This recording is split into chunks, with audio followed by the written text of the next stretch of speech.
نحمده ونصلي على رسوله الكريم اما بعد اعوذ باللہ من الشیطان الرجیم بسم اللہ الرحمن الرحیم ان اللہ یأمر بالعدل والاحسان وایتاء ذی القربى وینہی عن الفحشاء والمنکر والبغی یعظکم لعلکم تذکرون صدق اللہ مولانا العظیم۔ اللہ رب العزت کا بے حد کرم ہے، احسان ہے کہ اللہ پاک نے ہمیں دین سیکھنے، سمجھنے اور عمل کے جذبے سے جمع فرمایا ہے۔ اللہ تعالی ہم سب کے آنے کو، جمع ہونے کو، مل بیٹھنے کو اپنی بارگاہ میں اعلیٰ درجے میں قبول فرمائے، کمی کوتاہیوں کو معاف فرمائے۔ یہ جو آیت کریمہ تلاوت کی ہے، اس میں تین چیزیں پہلے ہم بیان کر چکے، ایک ہے عدل اور دوسرا ہے احسان اور تیسرا ہے ایتاء ذی القربی، قرابت داروں کا خیال رکھنا۔ یہ تین چیزیں وہ ہیں جنہیں کرنے کا حکم ہے کہ یہ اختیار کرنی ہے، اور تین چیزیں ایسی ہیں جن سے اللہ پاک نے منع فرمایا۔ جن چیزوں سے منع فرمایا تو اس میں پہلی چیز وَيَنْهَا عَنِ الْفَحْشَاءِ، فحشاء سے وہ برائی مراد ہے جو کھلی ہوئی برائی ہے، مراد اس سے زنا ہے، بدکاری۔ وَلَا تَقْرَبُوا الزِّنَا إِنَّهُ كَانَ فَاحِشًا، تو اللہ پاک نے زنا سے بھی منع فرمایا اور زنا کے قریب کرنے والی جتنی بھی چیزیں ہیں ان سے بھی اللہ پاک نے منع فرمایا۔ عرب میں یہ فعل عام تھا، ان کے ہاں اس فعل کی کوئی برائی نہ تھی، یعنی اس فعل کو برا نہیں جانتے تھے۔ تو اللہ پاک نے اس کی شدت کو بیان کیا، اور اس کی شدت کو کیا بیان کیا کہ آپ صلی اللہ علیہ وسلم نے ارشاد فرمایا آنکھ کا بھی زنا ہے، اور پہلا اس عمل تک پہنچانے کا پہلا ذریعہ وہ آنکھ ہے، وہ آنکھ ہے۔ جب انسان اس پر جری ہو جاتا ہے، اور اللہ کے نبی صلی اللہ علیہ وسلم نے اس پر لعنت فرمائی، یعنی کتنا برا عمل ہے کہ اللہ کے نبی صلی اللہ علیہ وسلم نے لعنت فرمائی بد نظری کرنے والے پر اور جو بد نظری کا موقع فراہم کر رہا ہے اس پر۔ ایک حدیث میں آتا ہے کہ ایسی عورت پر جو بن سنور کے بغیر پردہ کے باہر نکلتی ہے، اس پر فرشتے اس وقت تک لعنت کرتے رہتے ہیں جب تک کہ وہ گھر واپس نہیں چلی جاتی۔ اور اسی طرح بد نگاہی کرنے پر،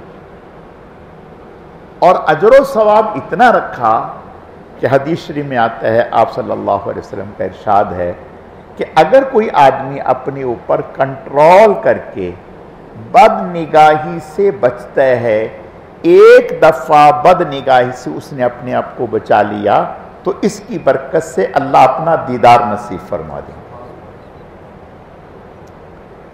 دیکھیں، اگر انسان کو پتہ چل جائے نا یہ انعام کتنا بڑا ہے تو خوشی سے پھٹ جائے، یعنی کائنات میں اتنا بڑا انعام ہے ہی نہیں کسی عمل کا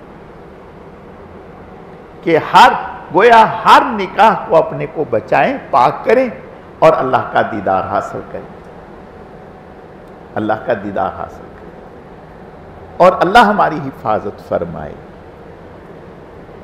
آج دیندار بھی غیر دیندار بھی، آج دیندار بھی غیر دیندار بھی اس گناہ میں مبتلا ہے۔ بد نگاہی، دیکھیں جیسے غیر محرم کو دیکھنا یہ بد نگاہی ہے، اسی طرح غیر محرم عورتوں کی تصاویر دیکھنا بھی بد نگاہی میں مبتلا ہے، وہ بھی گناہ ہے۔ اسی طرح ایسے لڑکے جن کی ابھی داڑھی نہیں آئی، ان کو اپنے ساتھ بٹھانا، ان کے ساتھ میل جول رکھنا، علماء نے اس کو بھی منع فرمایا، اس کو بھی منع فرمایا۔ حضرت امام محمد رحمۃ اللہ علیہ، حضرت امام ابو حنیفہ رحمۃ اللہ علیہ کی خدمت میں تشریف لائے، جب پہلی دفعہ دیکھا تو ان کی داڑھی نہیں آئی تھی۔ فرمایا خبردار آئندہ کبھی تم میرے سامنے مت آنا، اور استفادے کے لیے بیٹھو تو پیچھے ہو کے بیٹھو، میرے آنکھوں کے سامنے نہیں، آنکھوں کے سامنے نہیں۔ دیکھیں اللہ ہماری حفاظت فرمائے۔ ایک مرتبہ آپ علیہ السلام نے ارشاد فرمایا، تم پہلی امتوں کے بالکل نقش پا پر چلو گے، اس طرح سے ان کے نقش پا پر چلو گے جیسے دو پاؤں ایک جیسے ہوتے ہیں، بالکل تم ان کے نقش پا پر۔ تو صحابی کہنے لگے یا رسول اللہ یہود و نصارہ؟ فرمایا اور کون؟ کیا مطلب؟ یعنی جو گناہ پہلی امتیں کر رہی تھیں وہ تم بھی کرو گے۔ اللہ ہماری حفاظت فرمائے۔ پہلی امتوں میں ناپ تول میں کمی تھی تو کیا آج نہیں ہے؟ آج تو بظاہر کہنے کو پڑھا لکھا زمانہ ہے، یہی کہتے ہیں نا پڑھا لکھا زمانہ ہے۔ جتنا پڑھا لکھا زمانہ ہے اتنی ہی جہالت زیادہ ہے۔ کیا جہالت ہے؟ یعنی پڑھے لکھے زمانے میں یہ قانون بن گیا کہ مرد مرد سے شادی کر لے، مرد مرد سے شادی کرے۔ یعنی اللہ ہماری حفاظت فرمائے، یعنی اس قدر جرم بڑھ گیا، گناہ بڑھ گیا کہ اس فعل کو گویا قانونی تحفظ حاصل ہو گیا، قانونی تحفظ حاصل ہو گیا۔ اور اب اگر اس فعل کے، اس قانون کے اوپر کوئی آواز اٹھاتا ہے تو لوگ کہتے ہیں یہ ملا لوگ ہیں، یہ ملا لوگ ہیں۔ تو اللہ پاک نے، آپ صلی اللہ علیہ وسلم نے اس کی ایسی مذمت بیان فرمائی ہے، فرمایا جو اس فعل میں مبتلا ہے ان کو قتل کر دیا جائے، یہ زندہ رکھنے کے حقدار نہیں ہیں، یا ان کو پہاڑ سے نیچے گرا دیا جائے، یا دیوار کے نیچے کھڑا کر کے دیوار کے اوپر گرا دیا، ان کو زمین پر چھوڑا نہ جائے۔ یعنی اتنا برا فعل، اور ہمارے ہاں اللہ معاف فرمائے۔ اور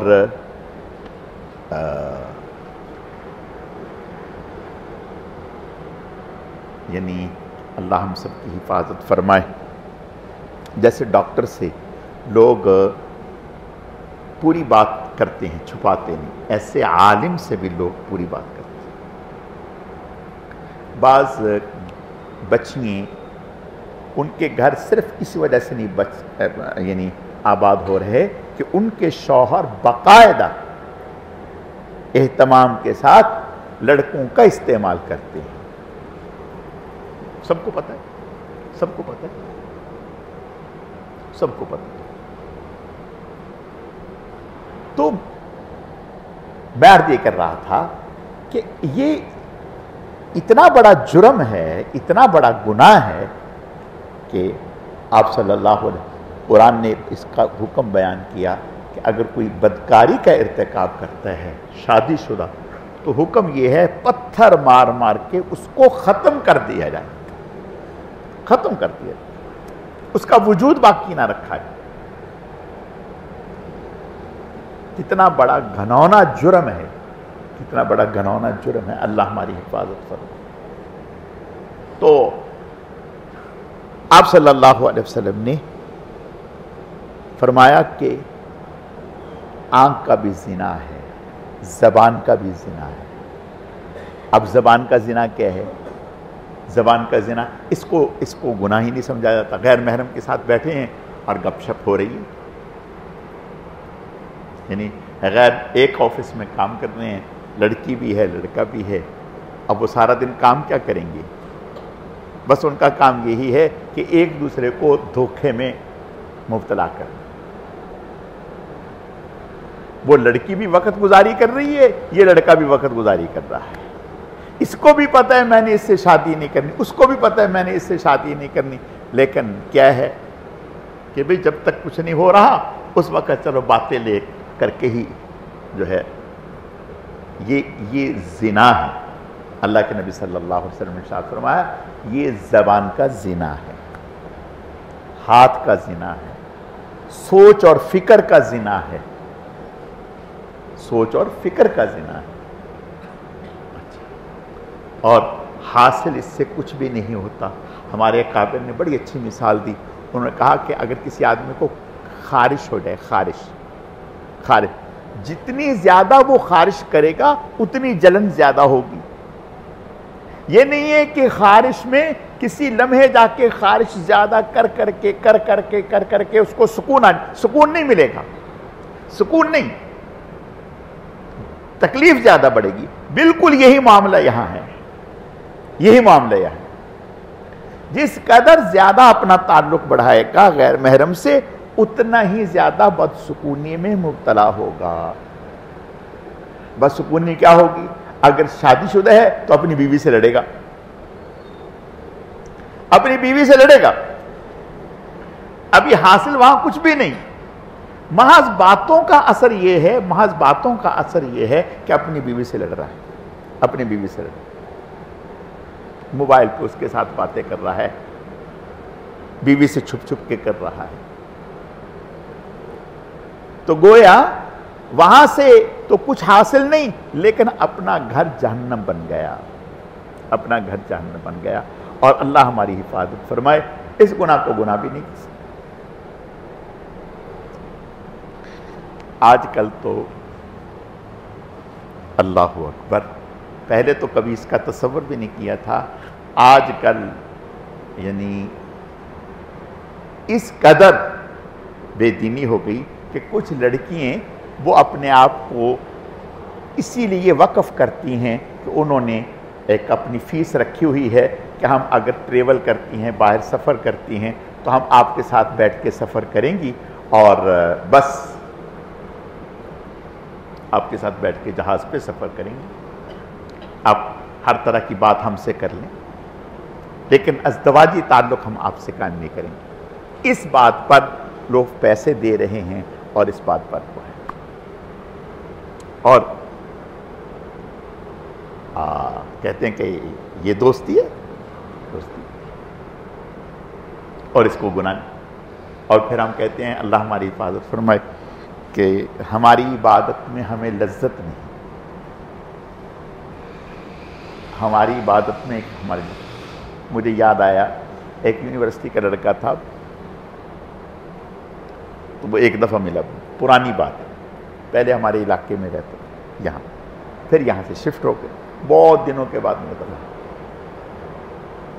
تو اس نے ایک اپنی بات بتائی، اس نے کہا کہ بھئی کیا نام ہے، میں نے ایک کلپ دیکھ لیا، ایک کلپ دیکھ، اب میں بہت کوشش کرتا ہوں کہ اس کو ذہن سے جھٹکوں، جب میں پڑھنے بیٹھتا ہوں تو وہ میرے سامنے آ جاتے، وہ میرے سامنے آتا ہے۔ اب نتیجہ یہ ہے کہ میں پڑھائی میں زیرو ہو گیا، پہلے پوزیشن لیتا تھا، اب میری پوزیشن بھی گئی، والدین سے میری اتنی سخت، کبھی والدین کے سامنے بولا نہیں تھا، اب وہ اتنا مجھے ٹارچر کرتے ہیں، یعنی وہ تو حق پر ہیں لیکن اب میں ان کو کیا بتاؤں، ایک دفعہ میرے والد نے مجھ پر ہاتھ بھی اٹھا دیا، لیکن میرے لیے مصیبت یہ ہے کہ میں نے اس کو جھٹک دیا، لیکن وہ میں جیسے پڑھنے بیٹھوں وہ فوراً میرے سامنے آتا ہے، اب میرا دماغ ادھر چلنے لگتا ہے، اب میں یہ ایک دفعہ کی سزا ہے۔ آپ سوچیں کہ یہ ایک دفعہ کی سزا ہے۔ اب جو گھنٹوں گھنٹوں صرف اسی چیز کو وقت دیتے ہیں، صرف اسی چیز کو وقت دیتے ہیں، دیانتداری سے بتائیں ان کی دعا کیسی ہوگی، ان کی نماز کیسی ہوگی؟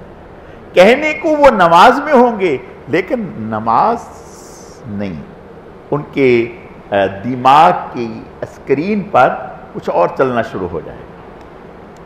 دعا مانگ رہے ہیں لیکن کچھ اور چل رہا ہے، نماز پڑھ رہے ہیں کچھ اور چل رہا ہے۔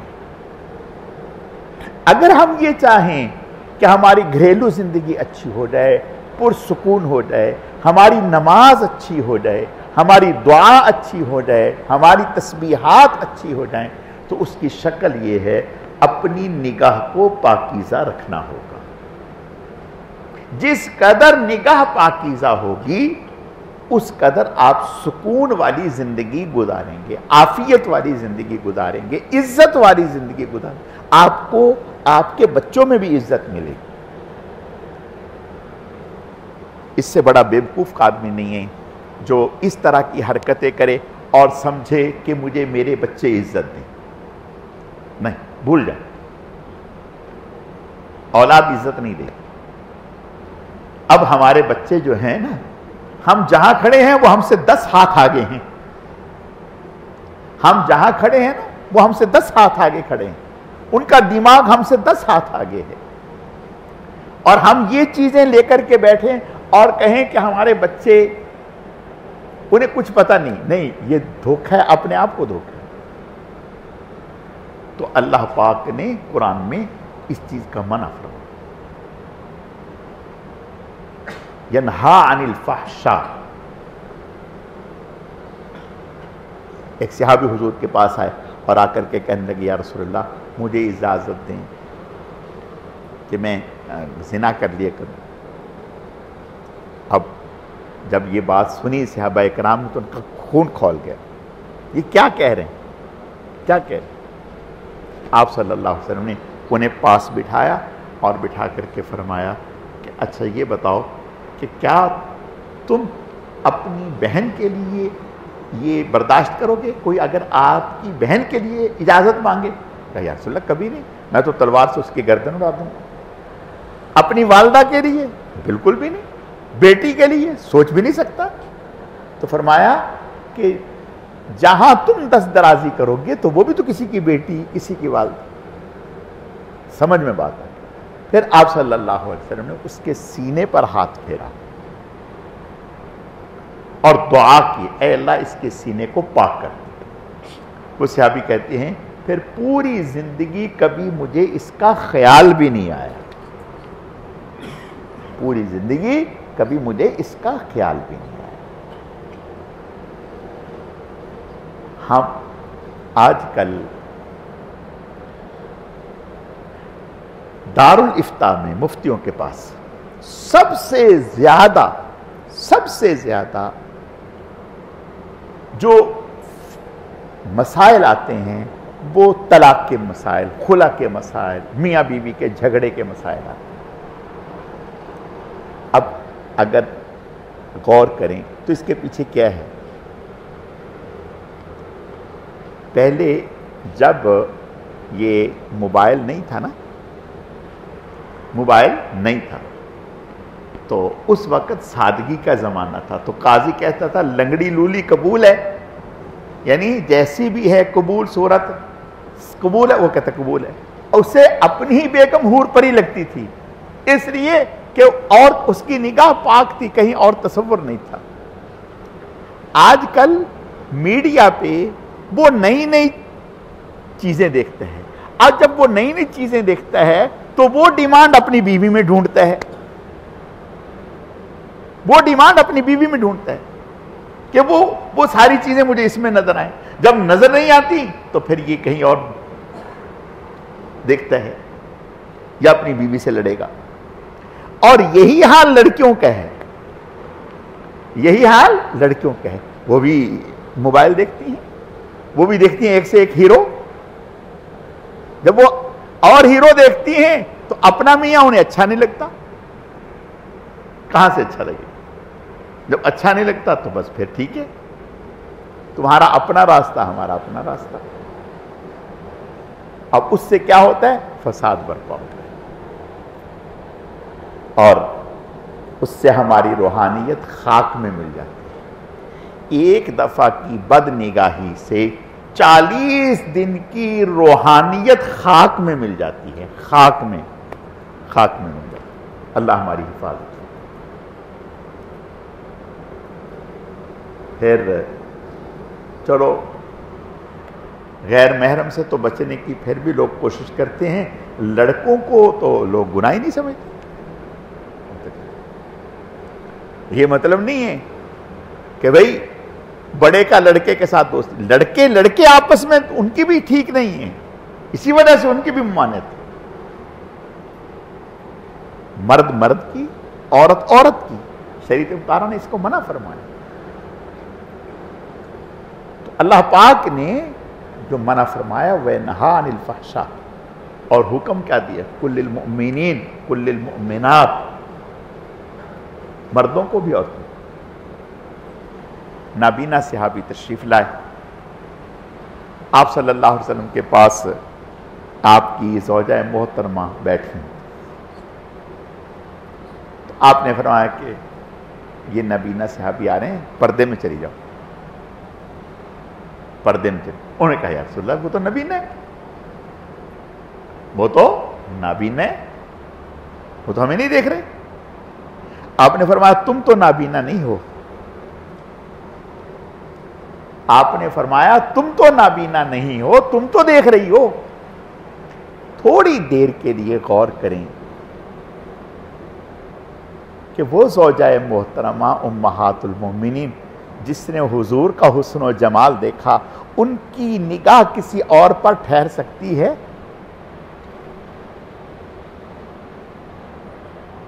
لیکن یہ امت کی تعلیم کے لیے ہے، امت کی تعلیم کے لیے. اور ہمارے ہاں لڑکیاں بھی شوق سے کرکٹ کے میچ دیکھ رہی ہیں، فٹ بال کے میچ دیکھ رہی ہیں، اور ان کے لیے تو گویا منع ہی نہیں ہے. تو عرض کرنے کا مقصد یہ ہے کہ جیسے نماز پڑھنا دین ہے، تلاوت کرنا دین ہے، ذکر کرنا دین ہے، ایسے ہی گناہ سے بچنا تقوی ہے. گناہ سے بچنا تقوی ہے، گناہ سے. اور جس قدر گناہ سے اپنے آپ کو بچائیں گے اسی قدر اللہ تعالی باطن کی نورانیت عطا فرمائے. باطن کی نورانیت.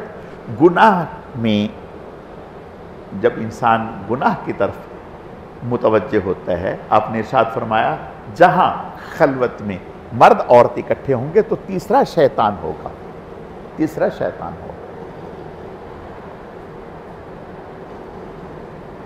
یعنی ایسے واقعات ہیں، اللہ ہماری حفاظت فرمائے. غیر محرم سے پوری رات بیوی کے پاس ہے اور باتیں غیر محرم سے کر رہا ہے، غیر محرم سے. اب وہ بیوی کڑ رہی ہے اور وہ اسی بات پہ کہہ رہی ہے کہ ٹھیک ہے اگر میں نے اسی طرح سے ہے تو ٹھیک ہے، پھر مجھے رکھنے کی کیا ضرورت ہے، مجھے فارغ کر دو. وہ کہہ رہا ٹھیک ہے، وہ کہہ رہا ٹھیک ہے. تو میرے عرض کرنے کا مقصد یہ ہے کہ یہ بہت بڑا اللہ پاک نے صاف منع فرمایا وَيَنْهَا عَنِ الْفَحْشَاءِ، اور دوسرا فرمایا وَالْمُنْكَرِ. منکر ہر ایسے فعل کو کہا جاتا ہے جو عقل کے اعتبار سے بھی برا ہو، دین کے اعتبار سے بھی برا ہو. جو عقل کے اعتبار سے بھی، مثلا جھوٹ بولنا، اس کو نہ مسلمان اچھا سمجھتے ہیں نہ غیر مسلم اچھا سمجھتے ہیں، عقل کے اعتبار سے بری بات. دھوکہ، کہ مثال کے طور پہ آپ نے چینی دکھائی اور نمک دے دیا، آپ نے دکھایا کچھ اور بیچ کچھ اور رہے ہیں، یہ دھوکہ ہے۔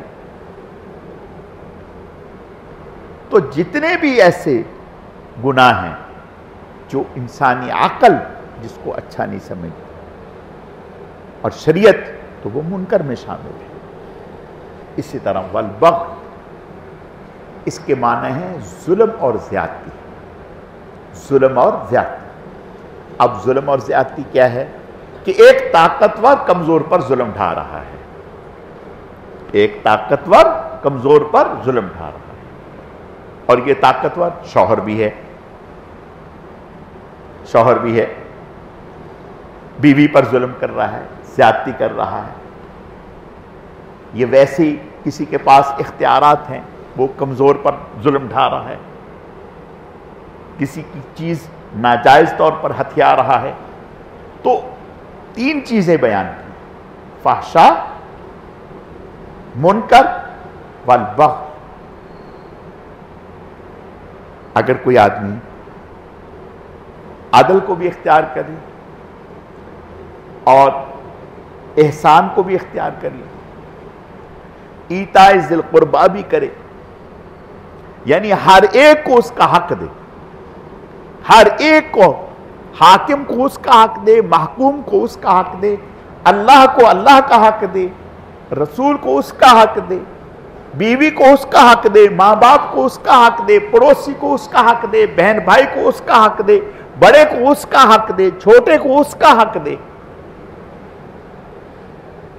تو بتاؤ دیانتداری سے کوئی جھگڑا ہو سکتا ہے؟ میں نے پہلے بھی بتایا تھا، حضرت عمر ابن عبدالعزیز رحمۃ اللہ علیہ کے پاس ایک بزرگ آئے، انہوں نے ان سے کہا کہ عدل کیا ہے، عدل کیا ہے، عدل کا کیا مفہوم؟ حضرت عمر ابن عبدالعزیز رحمۃ اللہ نے پوچھا کہ عدل کا مفہوم کیا ہے؟ انہوں نے کہا کہ چھوٹے کے لیے باپ کی شفقت ہو، چھوٹے کے لیے آپ میں باپ کی شفقت ہو، ہر چھوٹے کے لیے آپ میں باپ کی شفقت ہو، اور ہر بڑے کے لیے بیٹے جیسا احترام ہو کہ جیسے بیٹا باپ کو احترام دیتا ہے، اور ہر برابر کے لیے بھائی والا اظہار و ہمدردی ہے۔ یہ گویا عدل ہے، یہ عدل ہے۔ دیانتداری سے بتائیں کہ آج اگر صرف اس ایک بات کو، نوشیرواں عادل بادشاہ، نوشیرواں آپ صلی اللہ علیہ وسلم، 4 شخص ایسے گزرے ہیں جن کی کفر پر موت آپ کو صدمہ ہوا، صدمہ ہوا کہ یہ کفر پر مرے، کاش کہ یہ اسلام پر مرے۔ ان میں سے ایک نوشیرواں عادل بادشاہ تھا، ایک حاتم تائی تھا، ایک ابو طالب تھا، ایک امراء القیس شخص تھا۔ یہ 4 لوگ ہیں۔ تو نوشیرواں عادل جو ہے، مامون الرشید نے، یعنی حضور صلی اللہ علیہ وسلم جب اس دنیا میں تشریف لائے، آپ کے پیدا ہونے کے 2 سال بعد نوشیرواں عادل بادشاہ جو تھا یہ اس دنیا سے چلا گیا، ہجرت کر، یعنی انتقال کر گیا۔ ایسا عدل تھا اس کے زمانے میں، ایسا عدل تھا کہ اگر کوئی چیز کسی کی گر گئی تو مجال نہیں ہے کہ کوئی آدمی اس کو اٹھائے، اسی کو آ کر کے اٹھانی ہے جس کی گری ہے، بھلے سال گزر جائے، 6 مہینے گزر جائیں، نہیں کوئی اور ہاتھ نہیں لگاتا تھا، ہاتھ نہیں لگاتا۔ علماء نے لکھے ہیں، کتابوں میں موجود ہے، مامون الرشید جو ہارون الرشید کا بیٹا تھا، اس نے نوشیرواں عادل بادشاہ کی قبر اکھڑوائی، قبر اکھڑوائی۔ جب اس کی قبر اکھڑوائی تو جسم تو جسم، کفن تک کو بھی داغ دبا نہیں لگا ہوا تھا، چہرہ بالکل تر و تازہ تھا، اور اس نے ایک انگوٹھی پہنی ہوئی تھی جس میں کئی ساری نصیحتیں والی باتیں لکھی ہوئی تھی۔ تو یہ انگوٹھی مامون الرشید کے غلام نے چپکے سے اتار دی. جب مامون الرشید کو پتہ چلا تو اس نے اس غلام کو قتل کروا دیا کہ اس نے تو زندگی بھر کے لیے مجھے بدنام کر دیا تھا. لوگ کہتے کہ یہ مامون الرشید جو ہے یہ کفن چور تھا، اور انگوٹھی دوبارہ اس کی انگلی میں ڈلوائی. تو علماء نے لکھا ہے کہ اللہ تعالیٰ یہ بتانا چاہتے تھے کہ اگر کوئی آدمی کفر پر رہتے ہوئے بھی عدل کرتا ہے اور اسی عدل کی وجہ سے اس کی حکومت بڑی مستحکم اور مضبوط ہے.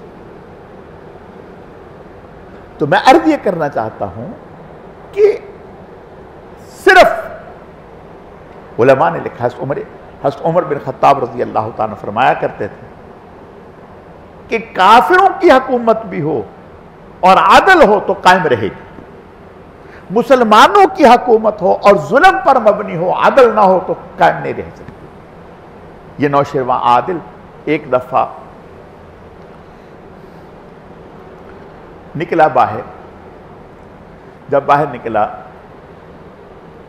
شکار کے لیے، یہ سیر و سیاحت کے لیے، تو اتفاق ایسا کہ اپنے لوگوں سے بچھڑ گیا، اپنے لوگوں سے بچھڑ گیا. جب بچھڑ گیا تو تھوڑا سا پریشان کہ بھئی کیا ہوا. کرتے کرتے ایک باغ میں گیا. تو وہاں جب باغ میں گیا تو وہاں باغ میں ایک لڑکی تھی. اس سے کہا کہ میں مسافر ہوں، مجھے کچھ پلا دو. تو اس نے ایک گنا یا کوئی پھل اس کو نچوڑا، اب نچوڑ کر کے ایک پیالہ یا گلاس بھر کے اس کو پیش کیا. اس کو پیش کیا، اس نے پی لیا. پینے کے بعد اس نے اس سے پوچھا کہ یہ جو پیالہ بھرا ہے اس میں کتنے گنے ڈالے ہیں یا کتنا پھل ڈالا ہے. اس نے کہا کہ ایک ہی پھل سے یہ پورا پیالے میں نکل آیا. اس نے کہا اچھا. اس کی نیت میں فطور آ گیا. فطور یہ آیا کہ اس پر ٹیکس لگانا چاہیے، ٹیکس لگانا چاہیے. یہ نیت ذہن میں. اب لڑکی سے دوبارہ کہا کہ ایک گلاس اور پلا دو، ایک گلاس اور پلاؤ. اب جب وہ گلاس لائی تو خاصی دیر کے بعد لائی، خاصی دیر کے بعد لائی. تو اس نے کہا کہ پہلے تو تم جلدی لے آئی تھی، اب تم نے اتنی دیر لگا دی. اس نے کہا کہ پہلے ایک ہی گنے سے یا ایک ہی پھل سے یہ پورا بھر گیا تھا، اتنا رس نکلا تھا، اب کئی سارے مجھے نچوڑنے پڑے. تو اس نے کہا ایسا کیوں ہوا؟ اس نے کہا کہ لگتا ہے بادشاہ کی نیت میں فطور آ گیا. اس کو نہیں پتا کہ یہ بادشاہ ہے. اس نے کہا لگتا ہے ہمارے بادشاہ کی نیت میں فطور آ گیا. جب تک بادشاہ کی نیت خالص تھی چیزوں میں برکت تھی، جب اس کی نیت میں فطور آیا چیزوں کی برکت ختم ہو گئی، چیزوں کی برکت ختم. یہ نوشیروان عادل کا بات واقعہ. میں عرض یہ کرنا چاہتا ہوں کہ صرف عادل ایک چیز قائم کر دیں، پوری شریعت کو ہٹائیں، صرف عادل آپ قائم کریں، صرف عادل. آپ یقین جانیں ایسی مستحکم، مضبوط، خوشحال حکومت ہوگی اور ایسی دیر پا ہوگی کہ کبھی ختم نہیں ہوگی. تو اللہ پاک نے تو ہمیں نظام عالم کا نسخہ ہی دے دیا. ان اللہ یأمر بالعدل، اللہ عدل کا حکم دیتے ہیں. اور عدل کے معنی کیا ہیں؟ ہر ایک کو اس کا پورا پورا حق دینا، ہر ایک کو اس کا پورا پورا حق دینا، یہ عدل ہے. ان اللہ یأمر بالعدل والاحسان.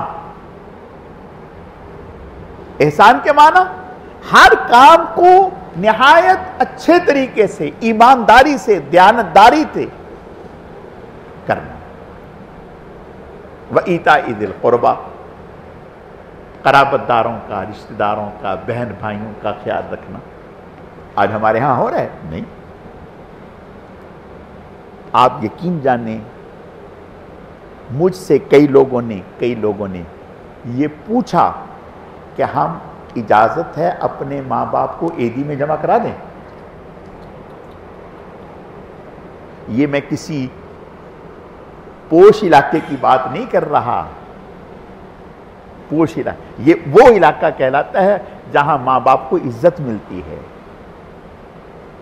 جہاں کسی حد تک ماں باپ کی قدر و منزلت کو پہچانا جاتا ہے. جی اس علاقے کی بات کر رہا ہوں. مجھ سے لوگوں نے پوچھا کہ اپنے ماں باپ کو عیدی میں جمع کرا دیں. میں نے کہا پوچھے کیوں؟ کہا کہ ہم اتنی اولادیں ہیں، میں ہی دیکھتا ہوں تو کوئی دیکھتا ہی نہیں، میں ہی دیکھتا ہوں تو کوئی دیکھتا ہی نہیں. میں نے کہا ٹھیک ہے، بڑے شوق سے کراؤ، لیکن تیار ہو جاؤ کہ اس کے بعد اگلا نمبر تمہارا ہے، اگلا نمبر تمہارا ہے. اگر تم تیار ہو، میں نے کہا تم تو جا کر کے اپنی ماں باپ کو عزت سے جمع کراؤ گے تو تمہاری اولاد ٹانگوں سے پکڑ کے گھسیٹ کے، تم جا نہیں رہے ہو گے، وہ گھسیٹ کر تمہیں لے کے جائیں گے. یہ آپ سوچیں کہ ہم کہاں کھڑے ہیں. آپ ذرا تھوڑا سا سوچیں ہم کہاں کھڑے ہیں. یہ کس چیز کا نتیجہ ہے؟ ہاں اس بات کا نتیجہ ہے ہم میں سے ہر ایک یہ چاہتا ہے میری اولاد کا کچھ مستقبل اچھا ہو جائے. مستقبل اچھے ہونے کا کیا معنی؟ کہ اس کو پیدائشی طور پر آپ نے اس ماحول کے حوالے کر دیا جو ظلم پر مبنی ماحول ہے، جو ظلم پر مبنی ماحول ہے، جو خواہشات کا دل دادا ہے. آپ نے پیدائشی طور پر اس کو اس حوالے سے وہاں اس ماحول کے حوالے کر دیا، تو اب خیر کی توقع کیسے رکھیں گے؟ خیر کی توقع کہاں؟ کیسے ہی کیا گزرا زمانہ کیوں نہ ہو، کم از کم ایک دیندار شخص جو ہے، جو دیندار، دیکھو دیندار بے روپیے کا نام دیندار نہیں ہے. کیا مطلب؟ ایک شخص آیا آ کر کے حکیم الامت سے کہنے لگا کہ آج کل تو نمازی جوتا چرا لیتے ہیں، آج کل تو نمازی جوتا چرانے لگ گئے. حضرت نے فرمایا نہیں میاں اصلاح کرو اپنی بات کی، نمازی جوتا چور نہیں، جوتا چور نمازیوں کی شکل اختیار کر لیتا ہے. نمازی جوتا چور نہیں ہوتا، جوتا چور جو ہے وہ نمازیوں کی شکل بنا لیتا ہے. تو آج کل بے دین دینداروں کی شکل بنا کر لوگوں کو دھوکہ دینے کے لیے، لوگوں کو دھوکہ دینے کے لیے، دھوکہ کیا؟ تسبیح بھی لمبی، ٹوپی بھی ہے. آپ ذرا مجھے 10 لاکھ روپے دے دیں، انشاءاللہ آپ کو ماہانہ گھر بیٹھے اتنا ملے گا، گھر بیٹھے اتنا ماہانہ ملے گا. اب 2 مہینے اسی کے پیسوں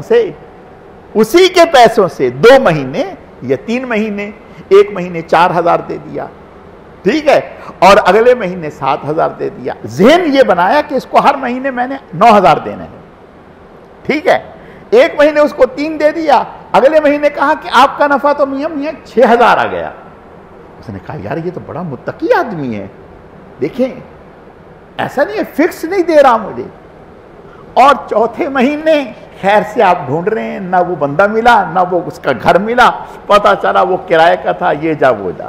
چل بھئی، ایسے ایک نہیں بہت سارے واقعات ہوئے ہیں، ہماری مسجد میں ہوئے، کروڑوں روپے لے کے یہ گیا وہ گیا. تو کیا کہیں گے؟ یہ دیندار نہیں ہے، یہ دیندار نہیں ہے. اس نے دینداروں کا روپ اختیار کیا ہے دوسروں کو ٹھگنے کے لیے، اور ہم پرلے درجے کے بیوقوف ہیں جو دھوکے میں آتے ہیں. آج کل اچھا وہ ہے جس کو آزمایا نہیں، آج کل اچھا وہی ہے جس کو آزمایا نہیں، اور جس کو آزما لیا اس کی اچھائی سامنے آ جائے گی. کیسی؟ تو میں عرض یہ کر رہا تھا کہ اللہ ہماری حفاظت فرمائے کہ عادل، انصاف، ہر ایک کو پورا حق دینا، صرف اگر یہ قائم ہو جائے تو انشاءاللہ یہ معاشرہ جنت نظیر معاشرہ بن جائے گا۔ اور اگر خدا نہ خواستہ اللہ ہماری حفاظت فرمائے ایسا نہیں ہے تو پھر جن حالات سے آپ گزر رہے ہیں، تو پہلے تو یہ سنتے تھے کہ ماں کچھ بھی ہو وہ اپنی اولاد پہ آنچ نہیں آنے دیتی، اب تو ماں اپنے ہاتھ سے اپنی اولاد کا گلا کاٹ رہی ہے، باپ اپنے ہاتھ سے بیٹوں کو ذبح کر رہا ہے، اولاد اپنے ہاتھوں سے باپ کو قتل کر رہے ہیں۔ بہت سارے واقعات ہیں، صبح و شام آپ دیکھیں کتنے واقعات ہیں۔ تو یہ قیامت نہیں ہے تو اور کیا ہے؟ یہ قیامت نہیں ہے تو اور کیا؟ تو ایسے میں اگر ہم یہ چاہتے ہیں کہ ہمارا بڑھاپا محفوظ ہو، ہماری عزت محفوظ ہو، ہمارا ایمان محفوظ ہو، ہمارا دین محفوظ ہو، کم از کم ہمارا کلمہ اور آخرت میں ایمان کے ساتھ ہم اس دنیا سے رخصت ہوں، تو بس پھر یہ طے کر لیں کہ ہم کسی کا برا نہیں چاہیں گے، ہم کسی کے ساتھ زیادتی نہیں کریں گے، ہم کسی کو دھوکہ نہیں دیں گے، ہم کسی کے ساتھ ظلم نہیں کریں گے۔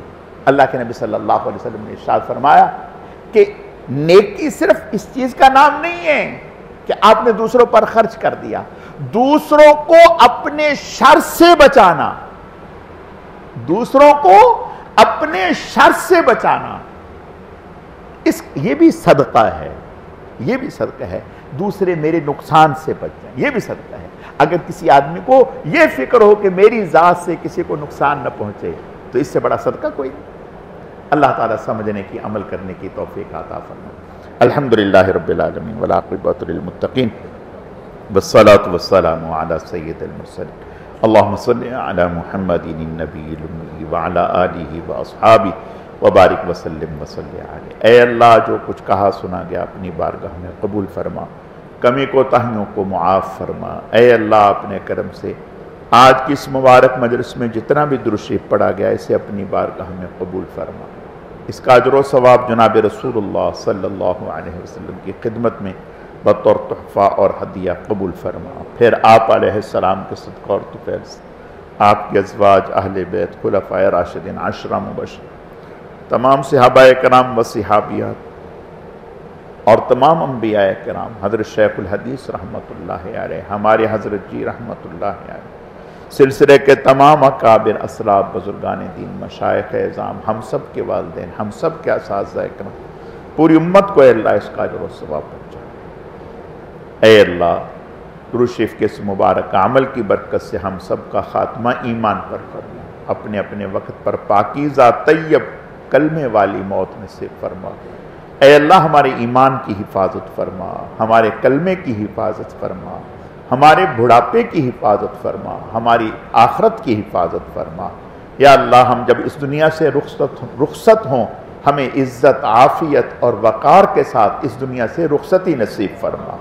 یا اللہ، اپنے کرم سے، اپنی رحمت سے ہم اس حال میں اس دنیا سے جا رہے ہوں کہ آپ کے بندوں میں سے کسی بندے کو ہم سے کوئی گلہ شکوہ شکایت نہ ہو۔ یا اللہ، اپنے کرم سے ایمان کے ساتھ، ایمان کی حلاوت کے ساتھ اس دنیا سے رخصت ہونا نصیب فرما۔ یا اللہ، ہمارے ذمے جن جن کے جو جو حقوق واجب الادا ہیں، مالی حقوق یا بدنی حقوق، جسمانی، اے اللہ، سب اہل حق کے تمام حقوق اپنی اس زندگی میں پورا کرنے کی اور انہیں اتارنے کی توفیق عطا فرما دی۔ اے اللہ، اتارنے کی توفیق عطا فرما دیجیے۔ یا اللہ، ہماری حفاظت فرما دیجیے۔ یا اللہ، ہمارے ملک کی حفاظت فرما دیجیے۔ اے اللہ، اپنے کرم سے ہمارے ملک میں جو سیلاب کی صورتحال ہے، اس میں جتنے بھی مسلمان یا اللہ جن کے گھر بار تباہ ہو گئے، جو اس دنیا سے چلے گئے، شہید ہو گئے، ان کی شہادتوں کو قبول فرما دیجیے۔ جن کے گھر بار تباہ ہو گئے ان کے نقصانات کا ازالہ فرما دیجیے۔ یا اللہ، ہم سب کی حفاظت فرما دیجیے۔ فلسطین کے مظلوم مسلمانوں کی امداد فرما دیجیے، انہیں فتح اور کامیابیوں سے ہمکنار فرما دیجیے۔ اے اللہ، ہم سب کی تمام دعاؤں کو قبول فرما دیجیے۔ یا اللہ، ہمیں ہر طرح کے کھلے گناہوں سے، چھپے ہوئے گناہوں سے اے اللہ بچنے کی توفیق عطا فرما دیجیے۔ ظاہر میں بھی تقوی اختیار کرنے کی توفیق عطا فرما دیجیے، باطن میں بھی تقوی اختیار کرنے کی توفیق عطا فرما دیجیے۔ اے اللہ ہماری نگاہ کو پاکیزہ فرما دیجیے، ہماری زبان کو پاکیزہ فرما دیجیے، ہمارے اعضاء و جوارح اور دل کو پاکیزہ فرما دیجیے، یا اللہ پاکیزگی نصیب فرما دیجیے۔ اے اللہ ظاہر میں باطن میں پاکیزگی، مال میں پاکیزگی، رزق میں پاکیزگی نصیب فرما دیجیے، ہمیں اپنے محبوبین، مقربین، مخلصین، متقین بندوں میں شامل فرما دیجیے۔ سبحان ربک رب العزت عما یصفون وسلام علی المرسلین والحمد للہ رب العالمین برحمتک یا ارحم الراحمین۔